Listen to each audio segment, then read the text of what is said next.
À la une de l'actualité, au Zimbabwe, le pasteur et militant Evan Mawarire, remis en liberté ce mercredi, a estimé que tout ce qu'il a fait est conforme à la Constitution. La mission congolaise de l'ONU a parlé lors d'une conférence de presse de la violence intercommunautaire à Yumbi, dans l'ouest de la République démocratique du Congo.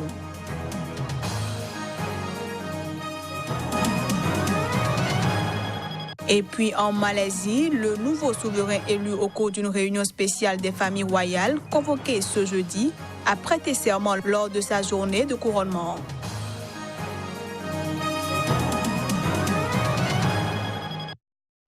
Merci de toujours préférer Sika TV pour vous informer. À toutes et à tous, bienvenue. Au Zimbabwe, le pasteur et opposant Evan Mawarire, remis en liberté provisoire. Il avait été arrêté le 16 janvier dernier dans la foulée des émeutes contre la hausse des prix des carburants. Sur décision d'un tribunal de la capitale Harare, le pasteur et opposant Evan Mawarire, arrêté le 16 janvier dernier dans la foulée des émeutes contre la hausse des prix des carburants, a été remis ce mardi en liberté sous contrôle judiciaire. Porte-drapeau des manifestations antigouvernementales de 2016, Evan Mawarire est accusé de subversion ainsi que d'incitation à la violence pour avoir relayé en janvier des appels à la grève générale lancés par le principal syndicat du pays. Le pasteur Mawarire a lui-même fermement démenti les accusations portées contre lui. « Je n'ai absolument rien fait de ce que l'on me reproche », avait-il déclaré à la presse avant sa première comparution devant le tribunal. Dans un pays épuisé par 2 décennies de crise économique, la décision du gouvernement le 12 janvier dernier d'augmenter de 150% les prix du pétrole a provoqué dans les jours qui ont suivi de violentes émeutes contre le président Emmerson Mnangagwa. Son gouvernement a riposté par une répression brutale qui a fait, selon les ONG, au moins 12 morts et des centaines de blessés, victimes notamment de coups de la part de l'armée et de la police.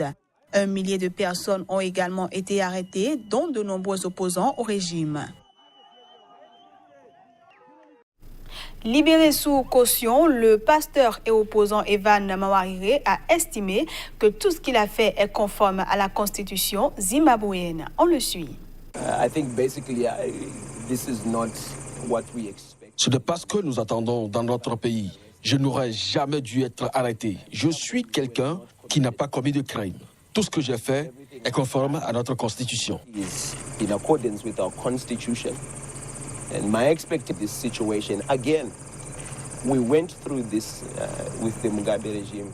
Nous avons vécu cela avec le régime de Mugabe et nous vivons exactement la même chose et cela me brise le cœur plus que toute autre chose. C'est une perte pour les jeunes de notre nation, c'est une perte pour les personnes âgées de notre nation.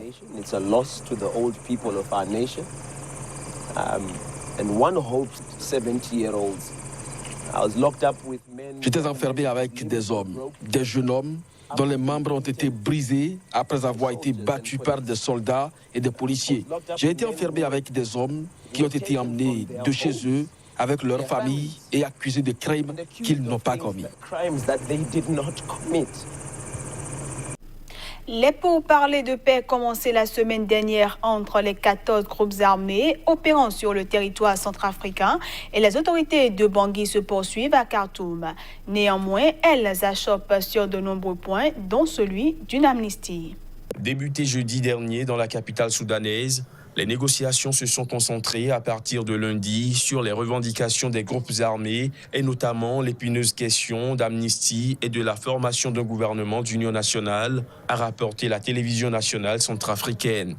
Mercredi, ces revendications n'avaient pas trouvé de réponse du côté des autorités. Celles-ci ont toujours refusé l'amnistie des chefs de guerre, dont plusieurs sont sous sanctions onusiennes ou cités pour violation des droits de l'homme dans des rapports d'ONG. Les groupes armés souhaitent aussi la dissolution du gouvernement et la formation d'un gouvernement de sortie de crise dont le Premier ministre serait issu de leur rang. Nous avons constaté après lecture minutieuse que nos points fondamentaux et vitaux de nos revendications n'ont pas été pris en compte dans le draft d'accord de paix, a déclaré un représentant des milices anti-Balaka de la branche proche de Patrice Edouane Gaïssona, récemment transféré à la Cour pénale internationale. En l'état actuel des choses, nous aussi on rejette le hacker et chacun rentre chez soi, a abondé un représentant du Front populaire pour la renaissance de la Centrafrique, FPRC, le plus important groupe armé du pays, issu de la rébellion de la Séléka. De hauts responsables centrafricains sont réunis à Khartoum depuis près d'une semaine pour un face-à-face inédit avec les principaux chefs des 14 groupes armés opérant sur le territoire. Ces pourparlers ont été préparés depuis 2017 par l'Union africaine et sont soutenus par les principaux partenaires de Bangui. Je le disais en titre, le chef de la mission des Nations Unies en République démocratique du Congo a tenu une conférence de presse sur la violence intercommunautaire à Numbi où entre 900 et 1000 personnes ont trouvé la mort.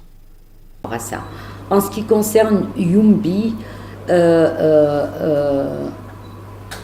vous savez, on a voulu justement que tout le monde soit informé parce que ce qui s'est passé était grave. C'était pas des attaques entre des forces gouvernementales et une population ou entre des groupes armés. C'est vraiment un conflit entre communautés et qui a été meurtrier.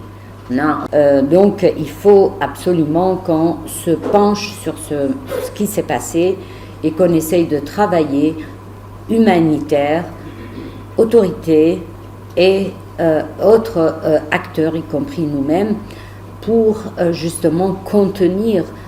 Parce que hier j'ai rencontré pour la première fois le nouveau président de la République dans ses nouvelles fonctions pour échanger avec lui, pour aussi lui dire que la MONUSCO, qui est un partenaire des institutions de la République, du gouvernement congolais, nous sommes et nous mettons notre...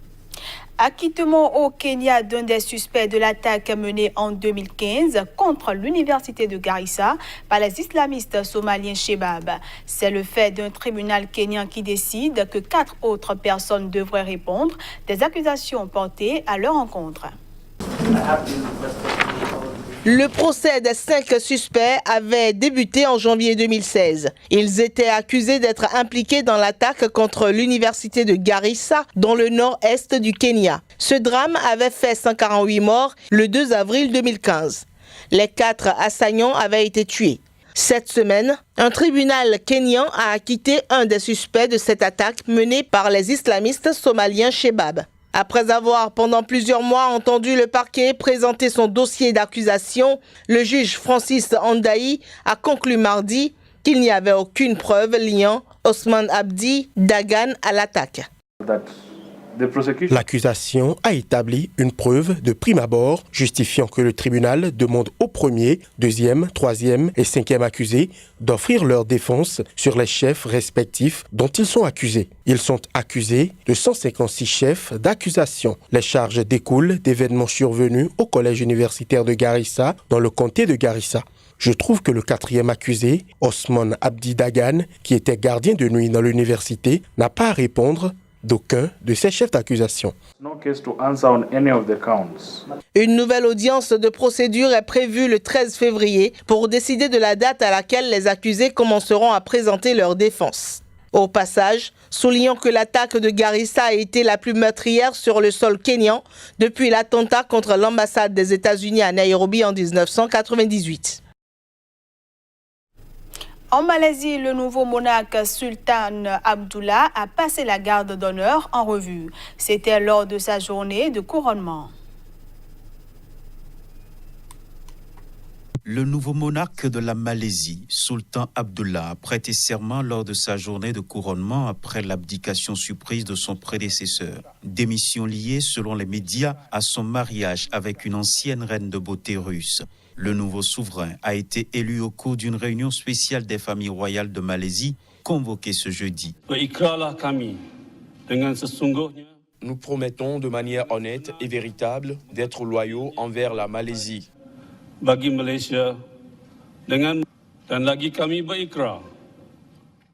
Et nous promettons aussi de nous engager à préserver véritablement et sincèrement la religion de l'islam et à gouverner l'État de manière juste et pacifique.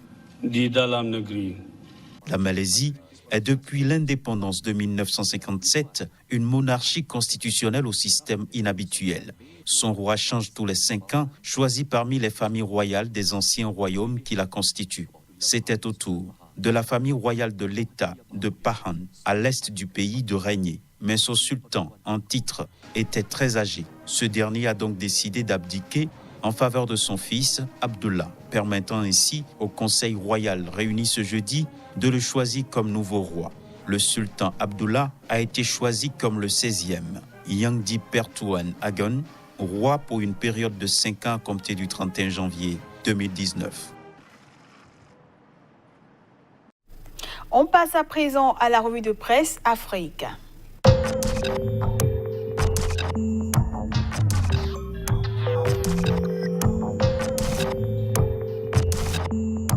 Bonjour et bienvenue à toutes et à tous. La revue de presse Afrique du jour nous emmène au Burkina Faso, au Cameroun, en Côte d'Ivoire, au Sénégal et au Togo. Et parlant justement de l'actualité togolaise, le journal Écho du pays fait le point des défis du gouvernement Classou 2. Reprise des marches de la C14 après les législatives, une faible mobilisation des militants, peut-on lire en première page du journal Écho du pays, qui nous apprend également que 225 nouveaux commissaires et officiers intègrent l'effectif de la police nationale. Premier conseil des ministres du gouvernement hier, les tribunaux de commerce de Lomé et de Kara ont été créés, écrit en titre TM Togo Matin. Malversation financière, séisme à la NSCT, écrit en manchette la Nouvelle Tribune ce jour. Au Sénégal, inauguration du building administratif, Macky immortalise Mamadou Dia, peut-on lire en manchette du quotidien L'As. Présidentielle 2019, Sud Quotidien nous apprend que Khalifa vote Idi. Et à 72 heures du début de la campagne, les candidats font les dernières manœuvres, nous fait savoir le Témoin quotidien. Autre destination, le Cameroun, où Cameroun Tribune informe ses lecteurs que la gendarmerie vient en renfort pour lutter contre l'insécurité dans l'Adamawa.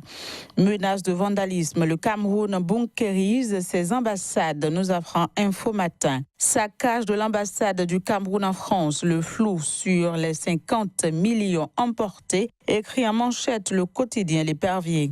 Le quotidien Le Jour, lui, fait le point des faits reprochés à Maurice Kamto en première page.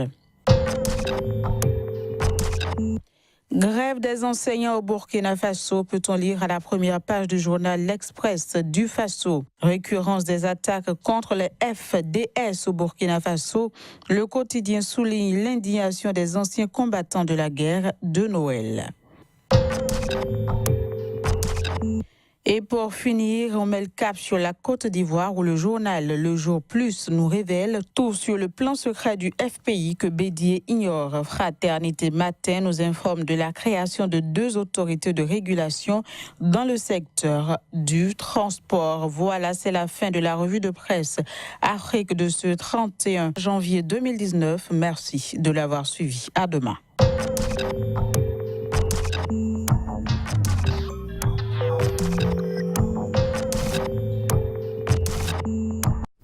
Ainsi prend fin cette édition que je vous remercie d'avoir suivi.